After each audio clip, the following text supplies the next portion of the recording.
नमस्कार दर्शकों, आपका आज के इस कार्यक्रम में स्वागत है। मैं हूं आपका होस्ट और आपका दोस्त हर्ष। और दर्शकों, आज हमारे साथ मौजूद है हिमाचल प्रदेश हाई कोर्ट व Punjab and Haryana high court में कार्यरत अधिवक्ता एडवोकेट मुकेश शर्मा जी, जो देंगे आपको, मुझे और हम सबको कानूनी सलाह। एडवोकेट मुकेश शर्मा जी, कार्यक्रम कानूनी सलाह में आपका बहुत बहुत स्वागत है। नमस्कार दर्शकों, आज हम मुकेश शर्मा जी से जानने वाले हैं rights of prisoners and under trial. जी हाँ, सज़ा याफ्ता कैदी और जो विचाराधीन कैदी हैं उनके क्या हक हकूक़, क्या राइट्स हैं, उसके बारे में आज हम मुकेश शर्मा जी से जानने वाले हैं। सर, इससे पहले कि मैं राइट्स के बारे में आपसे जानूँ, उनके हक हकूक़ के बारे में आपसे जानूँ, मेरे जहन में ये सवाल आ रहा है और बहुत नॉर्मल है ये जहन में आना कि जब हम बात करते हैं भारत के संविधान की, हम बात करते हैं भारत के कानून की, भारत के कानून में जब भी कोई व्यक्ति कोई जुर्म करता है या किसी लॉ को तोड़ता है तो उसके लिए जेल का प्रावधान क्यों है? क्या जेल जाने से ही आप व्यक्ति के अंदर सुधार ला सकते हैं या फिर जेल में उनको भेजने के बाद ही आप उसके अंदर बदलाव ला सकते हैं? जेल भेजना एक मजबूरी भी है और एक दूसरा उसका पहलू ये भी है कि सबसे पहले उसको रियलाइज़ करवाना होता है कि आपने कुछ गलत किया है, आपने कानून को तोड़ा है। कानून को तोड़ना, हर चीज़ नियम से बंधी हुई है। चाहे आप कोई छोटे से छोटा काम करो, कोई बड़े से बड़ा काम करो, उनके पीछे जो सरकार के द्वारा बनाए हुए नियम हैं उनके हिसाब से ही आपको चलना पड़ता है। आप छोटे से छोटे काम भी, आप रोड के ऊपर कोई रेहड़ी भी लगाता है तो भी वो एक उससे बंधा हुआ है कि उसको कानून का पालन करना पड़ेगा।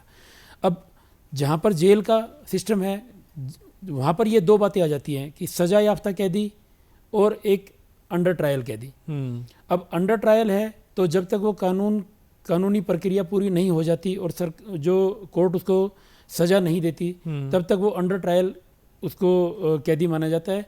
और सज़ा याफ्ता कैदी जब एक उसका ट्रायल पूरा हो चुका है कानून की नज़र में, एक बार वो ऑथेंटिक, एक प्रमाणित वो उसको नियमों के अनुसार सज़ा मिल चुकी होती है तो उसको हम जो प्रिजनर बोलते हैं, कैदी बोलते हैं। तो अगर एकदम से कोई कानून या नियम को तोड़ते हुए कोई गलती करता है तो उसको एक बार तो डिटेन करना एक मजबूरी भी होती है ताकि वो कम से कम उसको रिपीट ना करे, या कोई क्लैश है या कोई आपस का झगड़ा वो बढ़ता ना चला जाए। तो उनको एक बार डिटेन करना, उसको एक बार अलर्ट करना, वो सारी मजबूरियों का पार्ट है।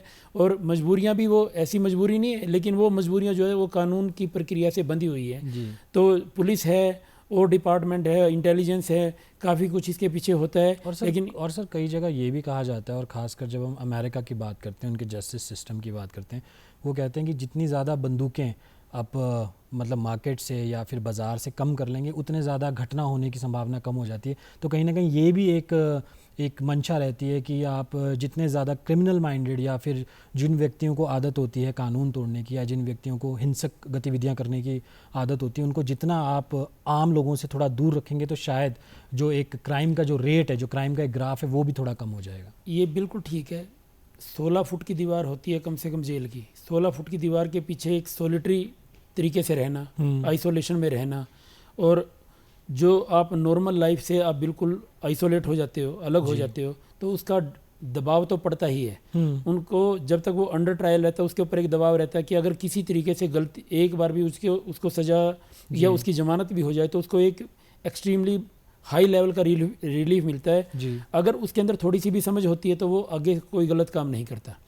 और अगर वो गया ही पहले कोई प्री प्लान माइंड से है कि मैंने बाहर जाके भी ये काम करना, तो वो एक बार की बजाय अगर वो दूसरी बार करता तो फिर दूसरी बार उसको आसानी से जमानत भी नहीं दी, क्योंकि वो रिपीटेड उसकी जो एक्शन, जो काज ऑफ एक्शन है या एक्शन है उसके, वो सारे के सारे इस तरीके से काउंटिंग में किया जाता है कि ये एक हैबिचुअल ऑफेंडर बन गया, हैबिचुअल ऑफेंडर बन गया। तो ऐसे केसेस के अंदर क्राइम के ऊपर भी डिपेंड करता है। कोई कत्ल केस के अंदर इतनी आसानी से उनको 4-4, 5-5 साल तक उनको इवन ड्यूरिंग ट्रायल भी बेल नहीं दी जाती, क्योंकि उनको ये डर लगता है कि हो सकता है ये बाहर जाने के बाद जो गवाह है उनको ना मार दे, या अभी उसका बदला पूरा ना हुआ, अभी बंदे जो बाहर घूम रहे हैं उनको मार दे, तो कुछ भी हो सकता है। तो सरकार जो नियम बने हुए, वो नियम बड़े तरीके से बनाए गए होते हैं। उन नियमों को समय समय के ऊपर हालात को देखते हुए चेंज भी किया जाता है। बिल्कुल। मुकेश जी, मैं ये जानना चाहूँगा, जब हम बात करते हैं विचाराधीन कैदी की, जो अंडर ट्रायल होते हैं, जिनको अक्यूज़ माना गया है, उनके ऊपर आरोप है, आरोप सिद्ध नहीं हुआ, एक तो हैं जो सज़ा याफ्ता कैदी जिनके ऊपर आरोप सिद्ध हो चुका है, उन्हें कोर्ट ने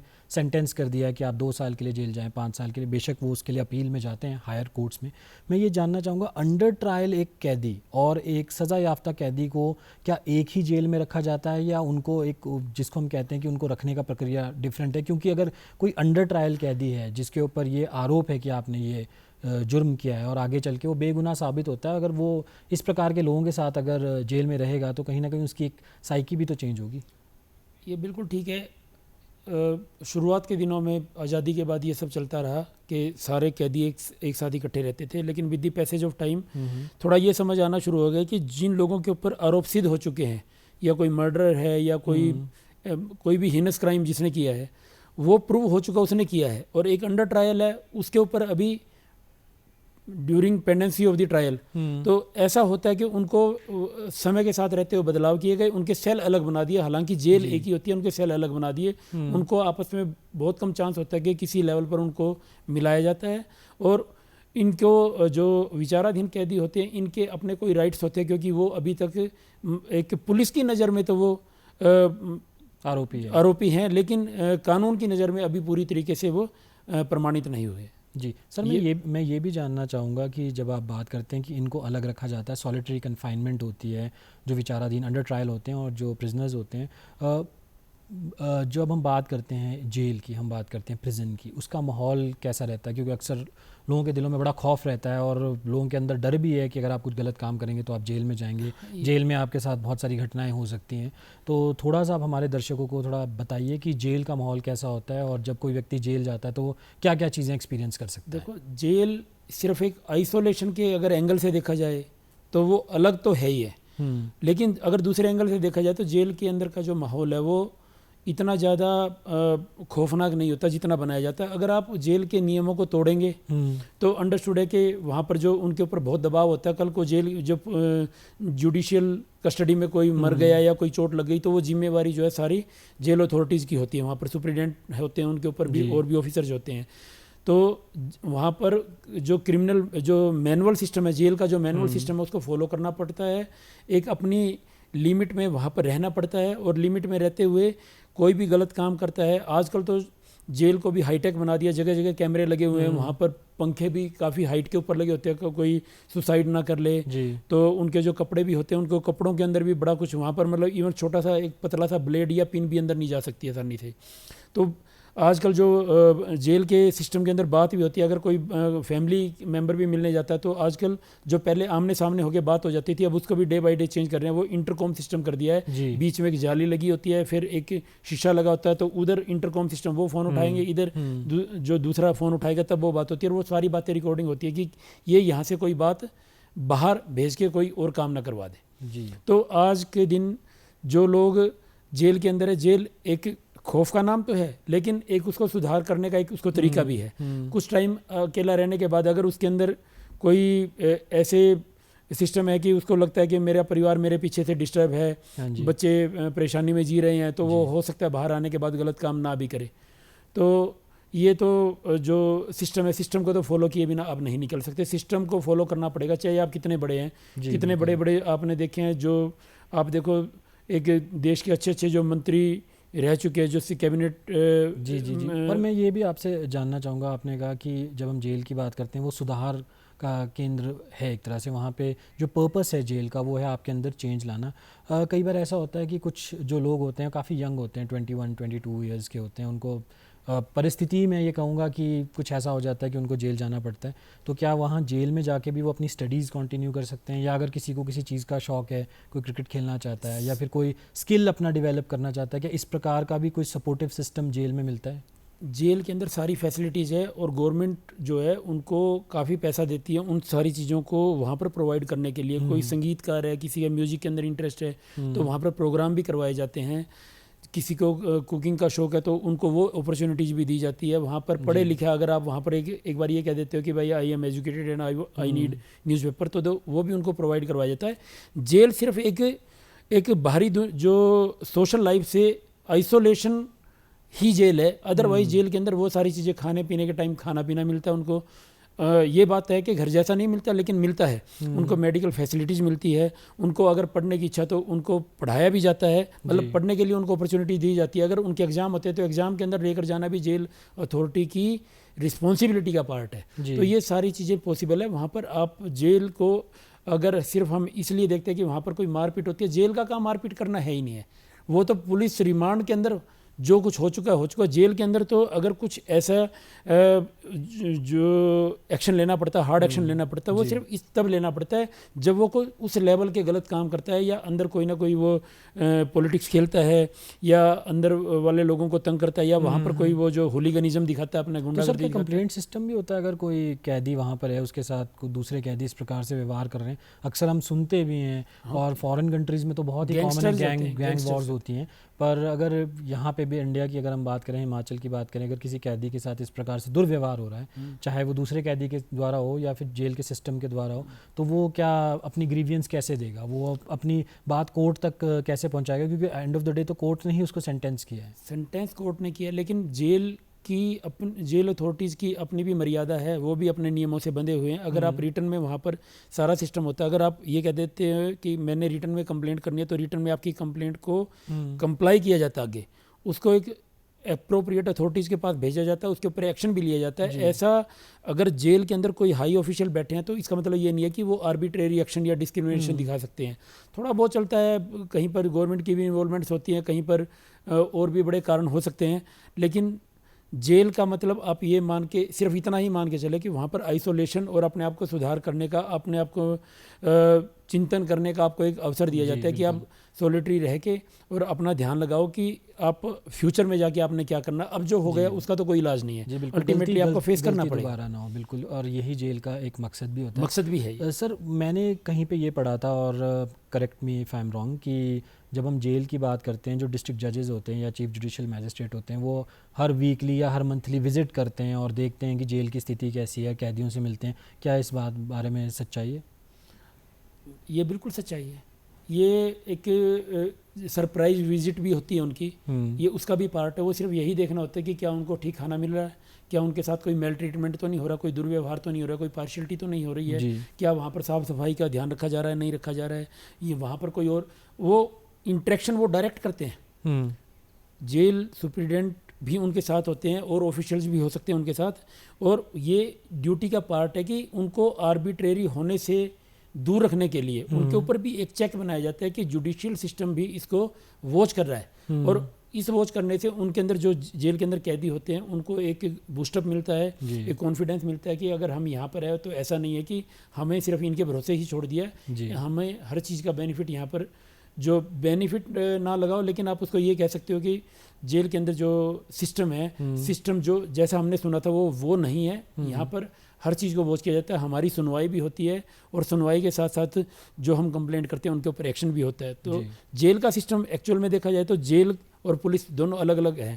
तो जेल डिपार्टमेंट ही अलग है। जेल का काम, पुलिस का काम होता है पकड़ को कैदी को पकड़ के और जुडिशियल ऑर्डर के साथ उसको जेल तक छोड़ के आना और वहाँ से लेके आना। अदरवाइज जेल का काम जेल ले सकती है और उनको हैंड ओवर कर सकती है लोकल पुलिस को, लेकिन उनका जो मेन काम चलता है वो कोर्ट से ही चलता है।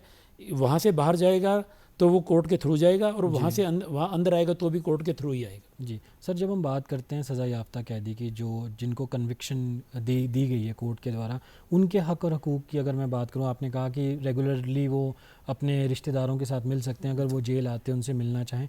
कई बार हम फरलो की बात करते हैं, पैरोल की बात करते हैं, तो वो किस प्रकार से दी जाती है उनको? क्या उनको 1 साल के अंदर कितनी बार वो घर आ सकते हैं, और क्या उनकी सज़ा भी कम कर दी जाती है कोर्ट के द्वारा अगर उनका जो व्यवहार है, उनका जो आचरण है, उनका जो बिहेवियर है वो अच्छा है? एक्चुअल में कोर्ट का इसके अंदर बहुत कम रोल होता है। कोर्ट का नॉमिनली रोल होता है, और मैं कहता हूँ कि तकरीबन होता ही नहीं। दैट इज़ ये एक कई बार सरकार पॉलिसी बनाती है कि अच्छे चाल चलन को देखते हुए जो कैदी ये लगता है कि वो 50%, नॉट 50%, इवन 75% सज़ा भुगत चुके होते हैं, आप उनको रिलीज़ कर दो।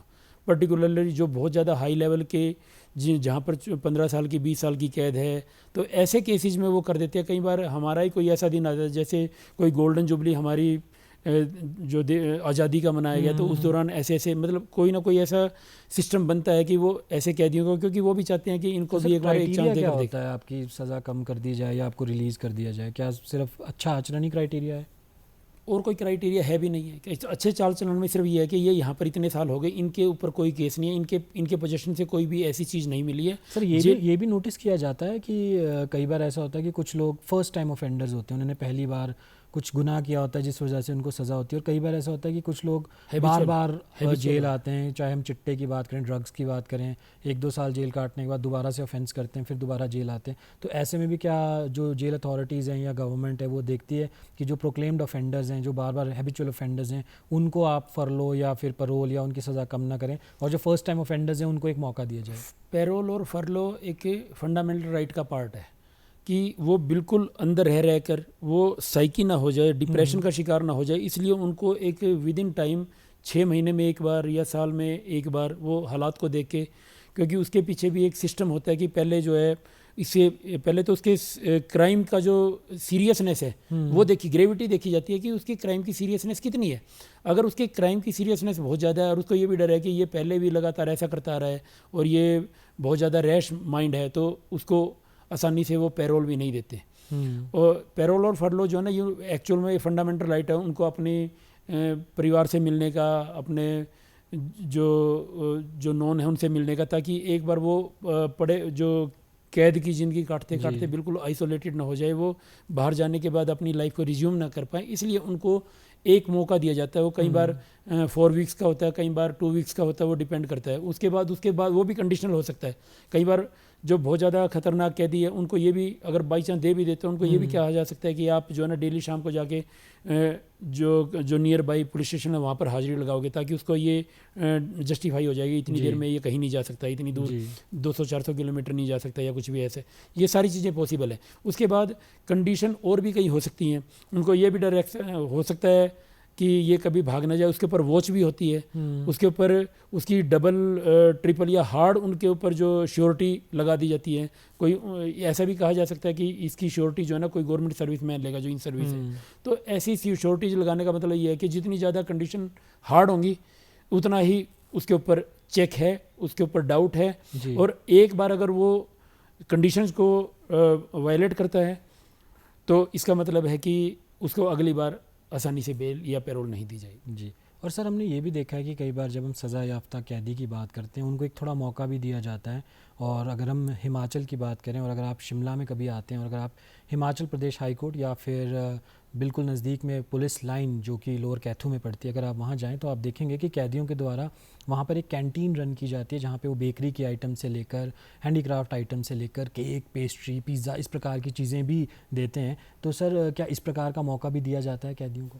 बिल्कुल दिया जाता है। जिसके पास कोई टैलेंट है तो उसको कमाने का मौका दिया जाता है। उनका जेल मैनुअल का सिस्टम है, उनको एक जो मिनिमम वेजेस एक्ट के अंडर जो भी उनका मैनुअल के हिसाब से उनका बनता है तो वो पैसा जुड़ता रहता है, वो अपना काम करते रहते हैं। तो जेल के अंदर ऐसा कुछ नहीं होता है जैसे हम फिल्मों में भी देखते हैं कि कोई जो है ना कारपेंटर का काम कर रहा है, कोई इलेक्ट्रिशियन का काम कर रहा है, तो they are given each and every काम। और अक्सर हम जब फिल्मों की बात करते हैं तो हम ये देखते थे कि जेल में चक्की पीसी जाती है, और मुझे लगता है कि ये रियलिटी से बहुत वो टाइम जा चुका है। एक टाइम था कि जब हम घरों में भी चक्की से पीसा हुआ आटा ही लेते थे, लेकिन अब वो चीज़ें नहीं है, क्योंकि अब उस टाइम पर एक ऐसा टाइम था कि जेल के अंदर इतनी भीड़ भी नहीं होती थी। अब भीड़ भी होती है, लगातार आ रहे हैं, जा रहे हैं, वहाँ पर कैदी ही खाना बना रहे हैं, कैदी ही उसको सर्व कर रहे हैं, कैदी ही खाने वाले होते हैं, सफाई भी कैदी ही कर रहे हैं। तो और क्या करेंगे? अगर उनको बिल्कुल खाली छोड़ देंगे तो वो कोई ना कोई कॉन्स्पिरेसी करेंगे या आपस में लड़ेंगे, झगड़ेंगे या चुगलियाँ करेंगे, कुछ तो करेंगे वो। लेकिन अगर उनको काम पे लगाए रखेंगे तो जिन लोगों को ये लगता है कि यहाँ से बाहर जाना है और हमने आगे सिविल लाइफ जीनी है, तो ये लोग अपने काम को अडॉप्ट कर लेते हैं। जिनके पास पीछे पैसा पड़ा होता है वो पैसा मंगवाते रहते हैं, वो उनकी अपनी डिस्क्रिप्शन है कि क्या उन्होंने काम करना है या नहीं करना, वो उनकी अपनी। जिनके पास पीछे पैसा पड़ा होता है, बैकग्राउंड से पैसा आता रहता है, आजकल तो जो ऑनलाइन सिस्टम बना दिया उन्होंने कि उसके अकाउंट में इतने पैसे डाल दो, तो वो अपने आराम से करता रहता है। तो इनसे जो सजा याफ्ता कैदी होते हैं वो उनकी डिस्क्रिप्शन है कि whether they are to work और नॉट, वो काम करना है या नहीं करना, वो उनकी मर्जी होती है। जेल अथॉरिटीज़ उनको कहीं पर भी कंपेल नहीं कर सकती कि वो काम करने के लिए बाउंड है वहाँ। जी मुकेश जी, मैं ये भी जानना चाहूँगा, जब हम बात करते हैं इंडिया की, हम बात करते हैं हमारी सोसाइटी की, अब ये कहा जाता है कि महिलाएं भी पुरुष से कम नहीं है, तो महिला कैदी आप कितना देख रहे हैं? महिला जो क्राइम की हम बात करते हैं, महिलाओं द्वारा किए जा रहे क्राइम्स, वो कितने ज़्यादा, जेल में कितनी ज़्यादा महिला कैदी हैं और उनको पुरुष कैदियों से किस प्रकार से अलग रखा जाता है? महिला कैदियों को जो एंटरटेन करने का सिस्टम है वो जो महिला कर्मी होते हैं वही करते हैं, पहली बात तो यही है। दूसरी बात है कि जो उनकी नॉर्मल प्रॉब्लम्स होती हैं उनको जो फीमेल स्टाफ ही समझ पाता है, दूसरा कारण ये है। तीसरा कि इनको आइसोलेट करके रखना तो एक मजबूरी भी है, क्योंकि कल को कोई ऊंच नीच होती है, कोई भी क्राइम अंदर हो जाता है तो सारी रिस्पॉन्सिबिलिटी अल्टीमेटली जेल अथॉरिटीज़ की चली जाती है। तो उनसे बचने के लिए, उन चीज़ों को अवॉइड करने के लिए इनको अलग ही रखा जाता है। बाकी मैनुअल जो जेल मैनुअल सिस्टम है वो मेल है या फीमेल है, बोथ आर सेम। जी। और सर, जब हम बात करते हैं महिलाओं कैदी की, कई बार हम ये भी देखते हैं कि जो महिला कैदी हैं, कई बार वो माएँ भी होती हैं, उनके घर में छोटे बच्चे भी होते हैं। अब सर्कमस्टांसेस में बोलूँगा या फिर दुर्भाग्य की बात है कि कई बार लोगों से इस प्रकार की घटनाएं हो जाती हैं कि उनको जेल जाना पड़ता है। तो ऐसे मामलों में क्या, किस प्रकार से उनको अर्ली रिलीज़ या फिर फरलो या बेल इस प्रकार से दी जाती है, जहाँ पे जो महिलाएं जो जेल में आती हैं उनके बच्चे छोटे हैं और वो घर पे हैं? क्या उनके बच्चों को भी अलाउ किया जाता है जेल में आने के लिए? ये पॉसिबिलिटी पर्टिकुलरली इन्फेंट जो होते हैं उनके लिए ऐसा हो सकता है, जिनके इन्फेंट है जो उनकी फीडिंग पर्पज़ के लिए। जी। अदरवाइज़ इन चीज़ों को आइसोलेट ही रखा जाता है, क्योंकि जिसने क्राइम किया अल्टीमेटली उसको फेस तो करना पड़ेगा। आप उस चीज़ का बेनिफिट नहीं ले सकते। मान लो कोई आदमी बहुत ज़्यादा, उसको कोई छोटी मोटी प्रॉब्लम है, सांस की प्रॉब्लम है या कुछ भी है, किसी को भी कोई प्रॉब्लम है, तो वो जेल अथॉरिटीज़ के पास पूरा उनकी रिस्पॉन्सिबिलिटीज़ भी है कि वो जाके इसका प्रॉपर इलाज करवाए और इसको जो बेसिक फैसिलिटीज़ है वो दे। अदरवाइज़ किसी ग्राउंड को लेकर के उसके घर में ये प्रॉब्लम है, वो प्रॉब्लम, जैसे किसी के घर में शादी है या कोई डेथ हो गई है तो वहाँ पर जेल अथॉरिटी से लोग जाएंगे, उसको अटेंड करवा के 1-2 दिन में ले आएंगे। या कहीं पर ऐसा लगता है कि इतना बड़ा इसने कोई जुर्म नहीं रखा तो उसको 2-4 दिन के लिए, जैसे कोई मैरिज अटेंड करनी है, कोई घर के अंदर बहुत ज़्यादा निजी, मतलब परिवार के अंदर डायरेक्ट फैमिली के अंदर ही मैरिज है या कोई डेथ हो गई है, तो उनको 1-2 दिन के लिए दे देते हैं। बाद में उनको विद इन टाइम आना पड़ता है। अगर वो नहीं आते तो फिर आगे से उसको जो फैसिलिटीज़ मिलनी है वो विड्रॉ हो जाती है। जी सर, अंडर ट्रायल कैदियों की जब हम बात करते हैं, विचाराधीन कैदियों की बात करते हैं जिनका केस चल रहा है कोर्ट में, तो उनको कितने टाइम तक आप जेल में रख सकते हो? कई बार हम देखते हैं कि अगर जो सेक्शंस लगे होते हैं IPC, अब तो भारतीय BNSS है उसमें, तो कितने टाइम तक आप उनको अंदर रख पाओगे? और कई बार ये भी होता है कि पुलिस चालान पेश नहीं करती, चार्जशीट पेश नहीं करती, तो इस वजह से भी वो अंदर रहते हैं। तो बेल का क्या अधिकार रहता है उनको? अगर पुलिस विचाराधीन कैदी है, जुडिशियल कस्टडी में चला गया है, तो 90 डेज के अंदर नॉर्मल केसेस में चालान पेश करना होता है। NDPS एक्ट के अंदर जो है ना वो 180 डेज है जी। अगर इसके अंदर चालान पेश नहीं करती, चाहे वो जुर्म कितना भी संगीन क्यों ना हो, court is bound to grant the bail. 90 दिन के अंदर अंदर उनको चालान पेश करना, ये एक मैंडेटरी कंडीशन है। अगर वो चालान पेश नहीं करते हैं तो वो उसको डिफ़ॉल्ट बेल बोला जाता है, तो उसको डिफ़ॉल्ट बेल दे दी जाती है। तो बेल का तो जो जो अंडर ट्रायल कैदी हैं उनके लिए ये है कि जो मैक्सिमम पनिशमेंट एज पर दी सेक्शंस इम्प्लीमेंटेड अपॉन हिम, उसके ऊपर इम्पोज किए गए हैं, जो मैक्सिमम सेंटेंस्ड है उसका 50% अगर उसने अंडरगोन कर लिया है तो he is granted the bail by the court. तो बेल देना, फास्ट ट्रैक मतलब फास्ट ट्रायल चलना। और दूसरी बात है कि अगर कोई जो पुअर पर्सन है वो अरेंज नहीं कर पाता एडवोकेट, तो उसको लीगल सर्विसेज से, स्टेट लीगल सर्विसेज से, तो उसको एडवोकेट प्रोवाइड करवाया जाता है जो उसके केस को एंटरटेन करता है। That is free of cost. तो nobody is denied for justice, plus justice से किसी को डिनाई नहीं किया जाएगा। That is the mandatory condition of welfare state of India. जी। और कहा यह भी जाता है कि जो बेल है, bail should be the norm and jail should be an exception. और बेल के लिए हमेशा कोर्ट्स तत्पर रहती हैं, और जहाँ पे फर्स्ट टाइम ऑफेंडर्स होते हैं वहाँ पे मुझे लगता है इजीली बेल प्रदान भी करते हैं। डिपेंड्स ऑन दी सेक्शंस, उसके क्राइम की जो ग्रेविटी है, सीरियसनेस है, इसके ऊपर डिपेंड करता है। अगर पहला ही क्राइम में उसने ऐसा कर दिया, सारे आम उठा के किसी को गोली मार दी, या कोई बहुत ज़्यादा और कोई किसी टाइप का कोई देशद्रोह का मामला है, या जो स्टेट के वेलफेयर के अगेंस्ट काम कर रहा है, तो ऐसा कोई गारंटी नहीं है।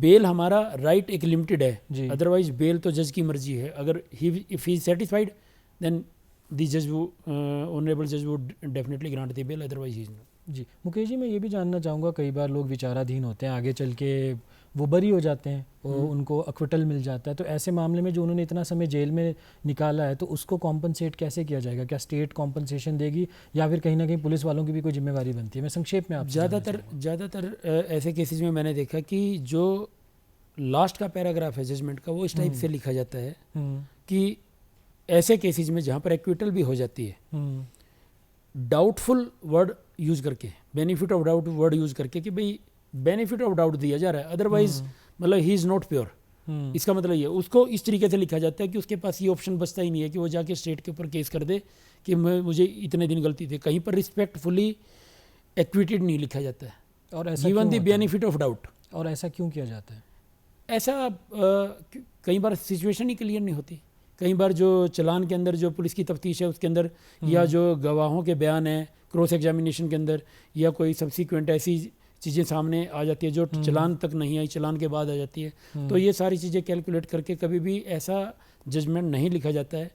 15 ईयर्स हो गया मुझे इस प्रैक्टिस के अंदर, तो मैं ये देखता हूँ कि ऐसा जजमेंट कभी नहीं लिखा जाता, सिर्फ benefit of doubt he ground देकर छोड़ा जाता है। और बेनिफिट ऑफ डाउट के अंदर आपके पास बहुत ज़्यादा ऑप्शन नहीं बचता कि आप स्टेट को जाकर पार्टी बनाओ, अदरवाइज स्टेट को भी पार्टी बनाना है तो अल्टीमेटली आपको वो चीज़ जस्टिफाई करनी पड़ेगी, और आगे भी जाकर जो है ना जजेस के पास ही जाना है, तो you can understand very well. जी बिल्कुल, आपने एक चीज़ बड़ी अच्छी ढंग से क्लियर की कि कहीं ना कहीं थोड़ा सिस्टम को भी चेंज करने की ज़रूरत है।